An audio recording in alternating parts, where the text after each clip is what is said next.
em proclamar a boa nova do reino de Deus e em testemunhá-lo já presente no mundo. Percebia que naquele determinado momento era destruído tudo aquilo sobre o qual havia construído, crido e esperado. Mas se no fim das contas Deus não tinha intervindo para inaugurar o seu reino, que sentido teve então a pregação de Jesus? A sua vida de obediência à vontade de Deus e de fidelidade até as extremas consequências teria sido apenas uma ilusão. Boff acredita que naquele momento Jesus sentiu um verdadeiro e próprio desmantelamento de todas as representações de Deus e do seu reino que ele construíra ao longo da existência levada com base em uma radical obediência à voz de Deus. Até a sua consciência messiânica parecia posta em dúvida. É precisamente neste contexto de radical abandono que se deve compreender o grito lacinante, meu Deus, que exprime ao mesmo tempo a confiança e a esperança incondicionais que Jesus põe em Deus. Esta absoluta esperança é apreciada ainda mais, segundo Boff, justamente por brotar de uma situação de absoluto desespero. As representações que Jesus se fizera, homem que era, se desmantelaram completamente. Encontra-se nu, desarmado, totalmente vazio diante do mistério. Como se comporta? Agarra-se a alguma última representação que será o seu consolo. A sua garantia, a sua derradeira segurança? Nada disso sucede. Jesus se entrega ao mistério verdadeiramente sem nome. Ele lhe será a única esperança e segurança. Não se apoia em nada absolutamente que não seja Deus. A absoluta esperança e confiança de Jesus só é inteligível no pano de fundo do seu absoluto desespero, onde abundou a desesperança, aí pode superabundar a esperança.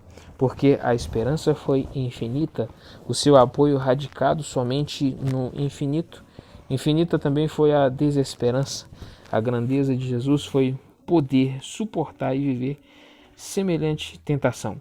Deste modo, o autor chega à conclusão que as últimas palavras de Jesus na cruz, e citadas em Marcos 15:34, são de importância capital para o processo de compreensão de uma consciência messiânica, além de constituir uma via necessária a toda reflexão cristológica que pretenda pensar a encarnação de Deus na linha de Filipenses 2:6-22, como processo de plena humanização de Deus através do caminho do mais radical esvaziamento de si mesmo.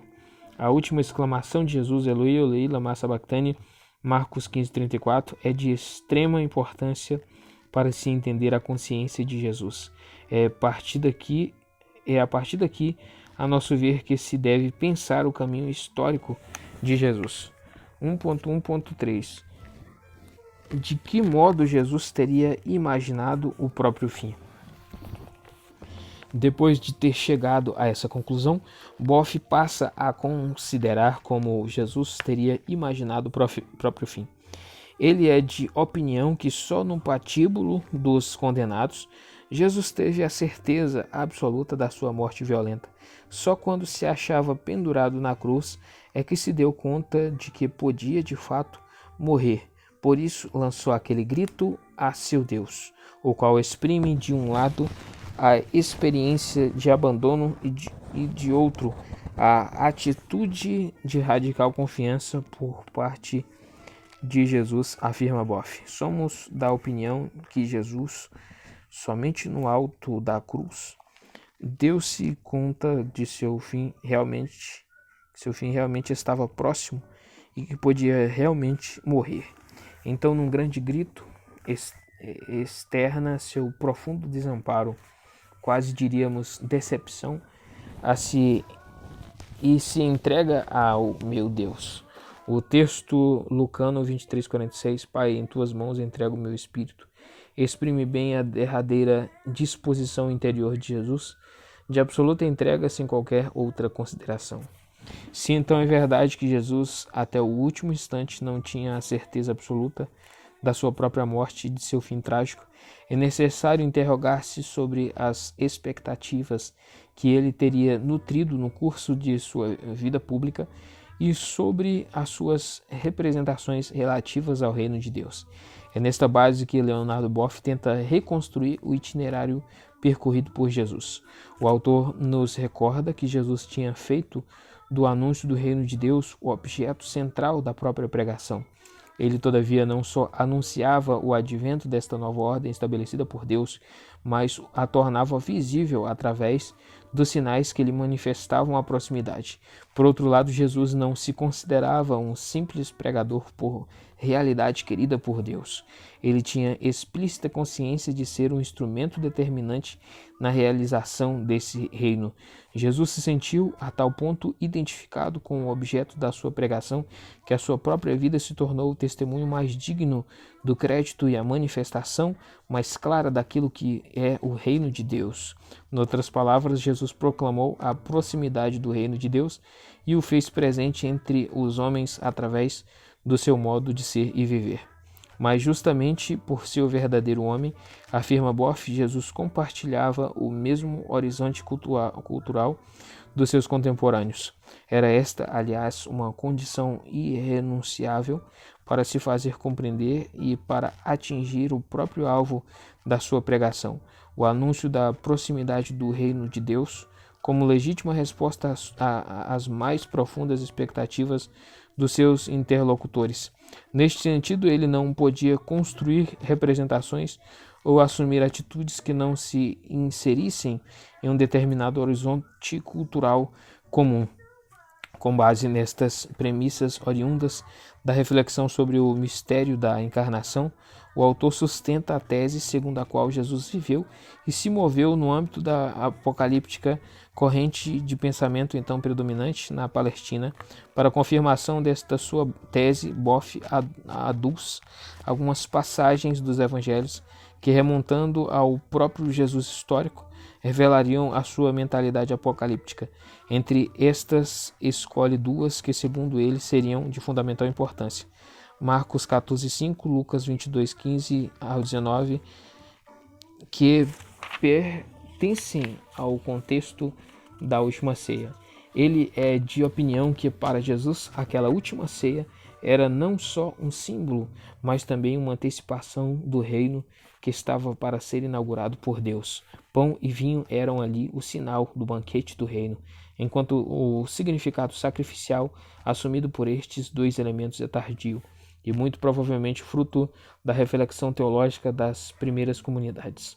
De fato, apesar de no seio das primeiras comunidades estar em curso uma interpretação sacrificial da última ceia, estes dois textos não têm nenhuma conexão orgânica com tal interpretação, pelo fato de que gozavam de uma legitimidade histórica muito grande, fundada em testemunhos autorizados que teriam atestado a sua autenticidade como expressão de uma mentalidade que remonta ao próprio Jesus.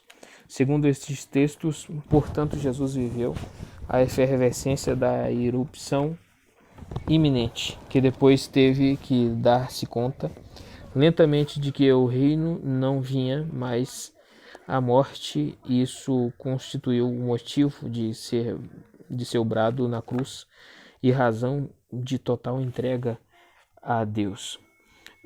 Viu-se destruírem todas as representações que se fazia do reino e de sua atuação em função do reino. Entretanto, foi maior que as representações. Não sucumbiu a elas, manteve a sua fidelidade a Deus. Se Jesus efetivamente respirou essa atmosfera apocalíptica, supõe Boff, então ele teve seguramente que lidar com o tema da grande tentação. Esta realidade se refere à última grande luta entre o Messias e os seus adversários, prevista para o fim dos tempos como condição prévia e indispensável à irrupção do reino de Deus. O demônio teria sido o primeiro a provocar esta grande tentação, de onde surgiria uma batalha tão difícil que justificaria uma intervenção divina. única solução capaz de pôr a salvo os bons. Segundo esta visão, o Messias seria perseguido a ponto de ser posto em uma situação extremamente crítica, até que Deus interviesse para libertá-lo, derrotando os seus inimigos e instaurando assim o seu reino. Segundo os estudos dos exegetas contemporâneos e de modo particular, segundo o K.G. Kuhn, a tentação do Getsemane deve ser compreendida justamente neste mais amplo horizonte da grande tentação. Assim, Jesus, no Getsemane, se sentiu perturbado e angustiado, não por causa do medo da morte, mas porque temia o próximo realizar-se da grande tentação. No sistema apocalíptico havia um tema assaz importante, o da grande tentação. Dela nos falam as passagens apocalípticas do Novo Testamento e do Apocalipse de São João. Segundo este tema, no final dos tempos, quando o reino estava para irromper, dar-se-ia o derradeiro grande confronto entre o Messias e seus inimigos. O próprio demônio instiga a grande tentação, a que armar-se contra ela para não cair, e se Deus não interviesse, até os bons sucumbiriam. O Messias seria perseguido, seria colocado em extremo apuro, mas o ponto mais crucial interviria Deus, libertaria o Messias e inauguraria o reino. Em última análise, Jesus esperava ou não a morte em um fim violento? Para Boff, não há dúvida de que Jesus estava consciente do conflito que se havia criado em torno dele. Chega mesmo a dizer que Jesus não era tão ingênuo a ponto de não perceber uma semelhante situação conjuntural tão adversa, e acrescenta que, apesar disso, prosseguiu na sua obra, sentindo-se como nas mãos do Pai, convicto que no fim o Pai interviria, libertando-o de qualquer dificuldade. Jesus vivia uma profunda intimidade com Deus, no contínuo empenho a realizar no curso da vida a sua vontade. Se orou e suplicou ao Pai no Monte das Oliveiras, é porque temia sucumbir à grande tentação que percebia próxima. Mas na cruz sentiu a proximidade da morte e aos poucos percebeu o desmantelamento daquela sua representação da grande tentação. Deu-se conta de que Deus queria a sua morte e por isso gritou. Mas o seu grito era ainda expressão de absoluta confiança e esperança que brotavam da solidão e do abandono mais abissais. Apesar disso, o mesmo diante da experiência do silêncio de Deus, daquele Pai que ele conhecera e experimentara em tão grande intimidade, ele continuava crendo contra toda a esperança, dado que não tinha agora mais nada em que fundar a própria esperança, a não ser Deus mesmo. Uma entrega total, caso se conservasse algo em Jesus, uma derradeira certeza, uma segurança de sua consciência messiânica, a entrega não poderia então ser total. Teria um apoio em si mesmo. Seria para si mesmo. Ele não seria totalmente para Deus, porque se esvaziou completamente. Pode ser repletado totalmente. A isso se chama ressurreição. 1.2 Os dados diretos e indiretos quanto à consciência que Jesus tinha ao subir a Jerusalém.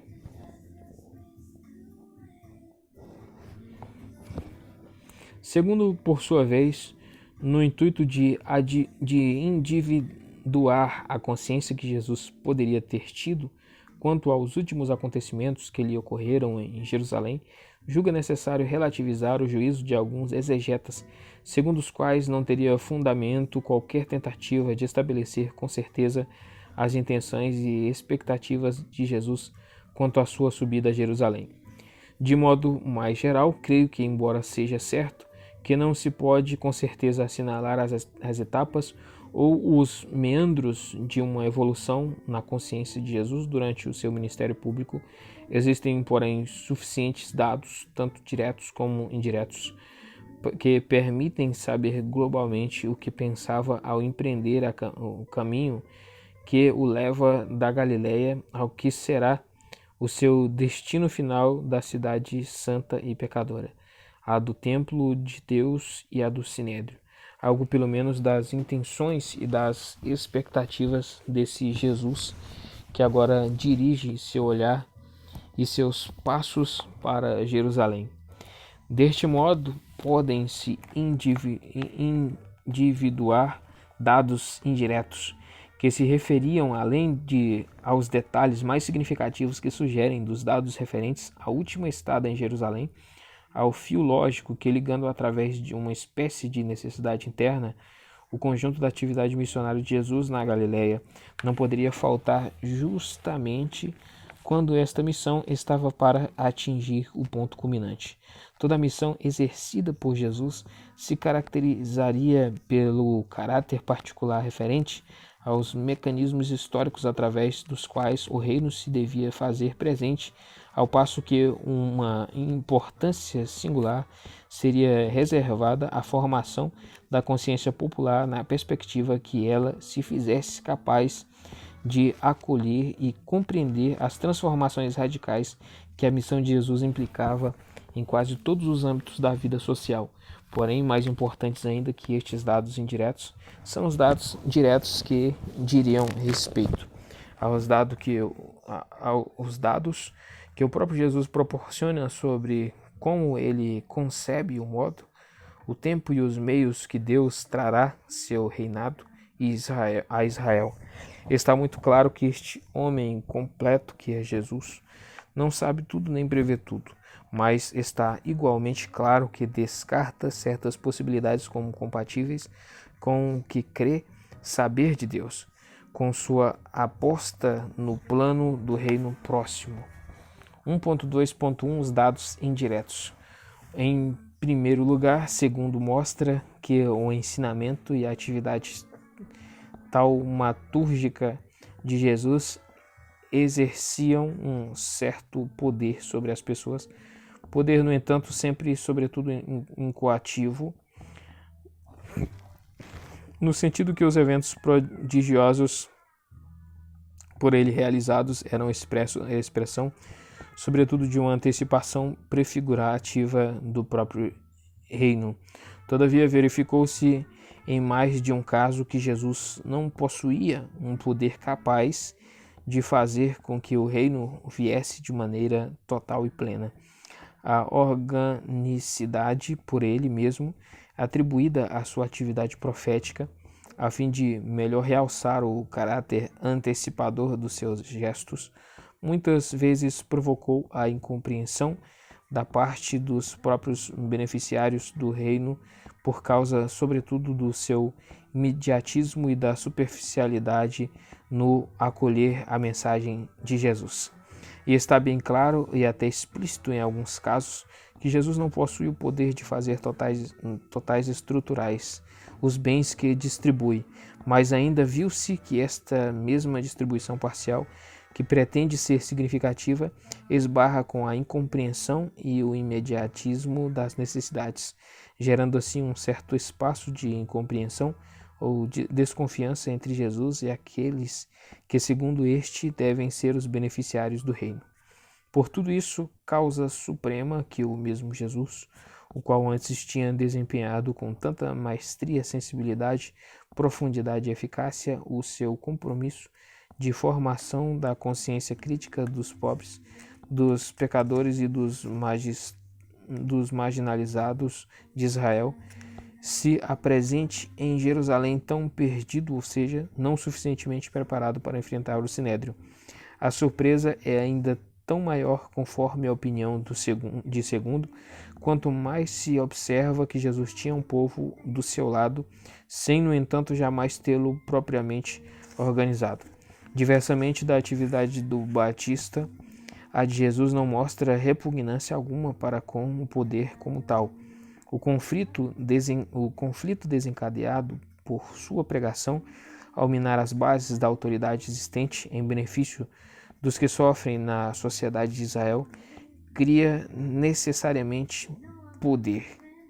O fato de Jesus não compartilhar a vontade popular de fazê-lo rei, manifestando deste modo que não tinha a intenção de assumir o poder, não significa que tenha abandonado a chave política como polo orientador de sua missão, a menos que se interprete limitadamente o termo política como relativo exclusivamente à tomada de poder e ao seu exercício. Como confirmação dessa hipótese de trabalho, segundo se reporta a profecia feita por Jesus durante o caminho para Jerusalém, a narrativa por Marcos, embora esse texto constitua na realidade um dado antes direto que indireto, e dizia-lhes Jesus: na verdade vos digo, é que há alguns que não morrerão sem terem visto o reino de Deus vir com poder. Marcos 9:1. Com base nisso, parece que Jesus interpretou aquela sucessão de eventos que, partindo do primeiro anúncio do reino e passando pela etapa visando a preparação da sua próxima vinda, chega até sua inauguração definitiva, como um longo processo em cujo interior existia uma espécie de distribuição de tarefas. Assim, enquanto a ele tocavam o anúncio e a preparação do reino, a instauração definitiva deste último seria confiada ao invés a Deus, que interviria manifestando publicamente o seu poder.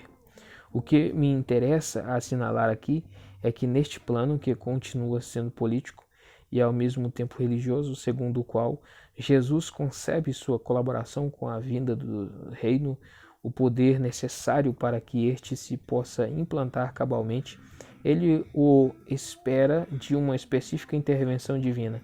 Jesus é o profeta que anuncia e prepara os corações para esta conversão metanoia, destinada a que os beneficiários do reino sintonizem com sua dinâmica. Disso dependerá, sem dúvida, que o imposto por esse poder divino deite divisão de tarefas. Assim, pelo menos o concebe Jesus, até que na cruz Deus, de certa maneira, o desengane.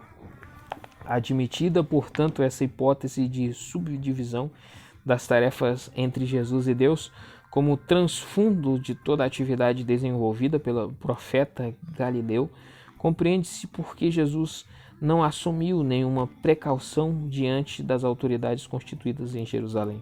Isso explica também as razões pelas quais ele, apesar de consciente da perseguição que ele iria esperá-lo em Jerusalém, se sentia protegido e garantido por Deus, que no fim interviria em defesa daquele que fora a figura-chave do anúncio e da preparação do seu reinado. Jesus não faz aquilo que pensa que não lhe toca fazer dentro do plano divino que ele anuncia. Até o último momento, sua suposta passividade não é outra coisa senão gritar a sua segurança de que Deus vai trazer com poder seu reino, justificando assim seu profeta. 1.2.2 Os dados diretos. Segundo descobre no interior dos evangelhos sinóticos a existência de 3 dados diretos com respeito àquilo que aconteceu em Jerusalém como coroamento da atividade profética exercida por Jesus, são eles: a predição relativa à vinda de Deus para estabelecer o seu reino, Marcos 9:1, e paralelos. O chamado discurso escatológico, que constituiria na realidade uma espécie de pequeno apocalipse posto por todos os 3 sinóticos no contexto da última pregação de Jesus em Jerusalém, como um pano de fundo e profecia central com relação à vinda de Jesus, a vinda do Filho do Homem, com grande poder e revestido de glória, Marcos 13:1. Enfim, o grito lançado do alto da cruz: meu Deus, por que me abandonaste? Marcos 15:34, Mateus 27:46.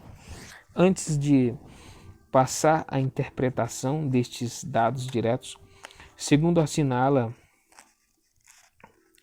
a existência de um problema prévio e crucial, o fato de estes textos serem paralelos, postas pelos evangelistas na boca de Jesus e considerados como dados diretos, não deve levar a crer que escapem àquela tendência encontrada no interior dos sinóticos e descrita por segundo como a memória que caminha na direção oposta à flecha do tempo. Estes testemunhos, apesar de parecerem remontar ao Jesus histórico, pelo simples fato de terem sido transmitidos pelos evangelistas, não podem não sofrer a influência dos acontecimentos relativos à paixão, à morte e à ressurreição. Por conseguinte, segundo é de opinião que esses textos se deve aplicar necessariamente o critério da lógica interna, ou seja, aquele que, através de um exame minucioso, procura discernir dentro do material transmitido pelos evangelhos aquilo que é pré-pascal do que é, ao contrário, pós-pascal. O que até aqui se viu de um modo contínuo, a coexistência nas narrações dos elementos pré-pascais com os pós-pascais vai ser aqui mais dramático e decisivo, e o que é pior, contraditório. Porque, no entanto, da flecha pós-pascal estamos precisamente nós. Nós que 2000 anos depois sabemos que o reino de Deus não veio à terra, que o fim do mundo não teve lugar, que Jesus não foi abandonado por Deus na cruz. Segundo frisa que esses três dados diretos estariam ligados a outros tantos equívocos, embora admita depois que, ao menos, o conteúdo das profecias relativas ao primeiro e, sobretudo, ao segundo dado poderia ainda verificar-se, pois, no momento da redenção definitiva dos evangelhos sinóticos, a geração de Jesus não tinha ainda desaparecido. Com relação, porém, à experiência do abandono de Deus vivida por Jesus moribundo, não há para segundo a mínima dúvida que desde então ela constituiu para os cristãos um acontecimento dramático e ao mesmo tempo equivocado. O próprio fato de haver comunidades cristãs e de terem lavrado por escrito o próprio testemunho quanto à pessoa e à mensagem de Jesus é a confirmação mais clara de que estavam conscientes que Deus não tinha de fato abandonado Jesus na cruz. Diversamente, como poderia conciliar-se com isso a afirmação da messianidade de Jesus e da sua soberania presente ao longo de todos os escritos do Novo Testamento?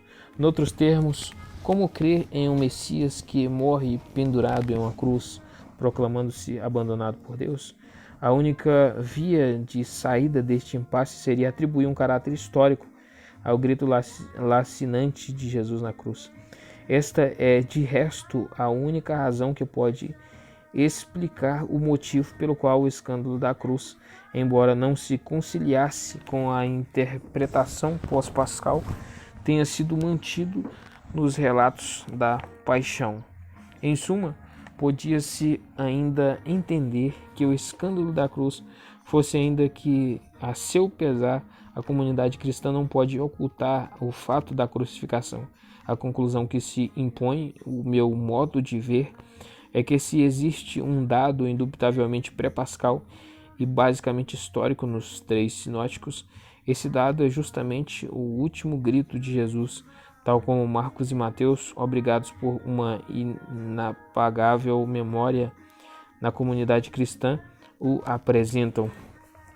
O autor sublinha, além disso, que o trabalho redacional de que são testemunhas muitos textos do Novo Testamento, como, por exemplo, aqueles que apresentam Jesus indo ao encontro da morte, já com certeza da própria ressurreição futura, ou ainda as palavras de Lucas as palavras que Lucas põe nos lábios de Jesus, exprimindo serenidade mais que desconcerto diante da morte, revelando sobretudo sua incondicional confiança em Deus, é uma ulterior prova em apoio de sua interpretação segundo a qual o grito lacinante de Jesus constituiria um dado pré-pascal.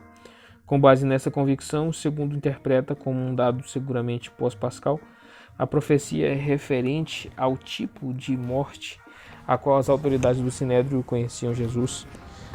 De outro modo, não se poderia compreender aquela expressão de desconcerto proferida por Jesus diante do fato que Deus não interviesse e o deixasse morrer na cruz. Quanto a isso, o autor chega também a admitir a existência de uma possibilidade intermediária, segundo a qual Jesus não teria propriamente previsto o tipo de morte a que foi submetido em Jerusalém, mas antes uma eventualidade genérica de morte violenta como coroamento de sua atividade profética. E, afinal de contas, não teria de certo previsto um tipo de morte que acabaria desacreditando publicamente sua mensagem, convertendo-a, além do mais, em um grande escândalo. Pelo menos, Jesus não deve ter previsto o tipo de morte que teve, embora tenha incluído a ideia de morte violenta em sua concepção de culminação de sua tarefa profética, e alguns sérios neste sentido, como já se indicou, não parece que tenha previsto um tipo de morte que desacreditasse de modo tão frontal diante do olhar de todo o Israel sua mensagem, convertendo-a em escândalo. 1 Coríntios 1:23.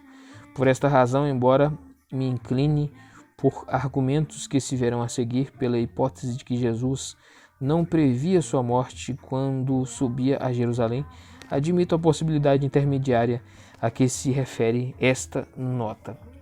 Em um momento seguinte, segundo se serve destes fatos para interpretar a profecia da próxima vinda do reino de Deus, com a consequente manifestação pública de seu poder, Marcos 9:1. Caso se parta do pressuposto que Jesus morre lançando um forte grito que revela, por sua vez, um claro sentimento de desconcerto diante dos últimos acontecimentos que lhe tinham acontecido, e caso se aceite que ele havia subido a Jerusalém sem de fato esperar uma condenação seguida de morte violenta, ou pelo menos de um tipo de morte que o desacreditaria aos olhos de todo Israel, então vem a ser de todo provável que ele nutrisse expectativas quanto à intervenção de Deus a seu favor, mas sobretudo quanto a uma intervenção divina que possibilitasse e concretizasse a afirmação da soberania de Deus, da qual ele se apresentava como porta-voz e instrumento de realização. Neste caso, esta profecia refletiria a mentalidade do Jesus histórico e se apresentaria como preciosa e informação pré-pascal. A profecia da relatividade próxima vinda do reino, com poder assim iluminada, embora não exclua perseguições e sofrimentos, parece indicar que Jesus espera do poder de Deus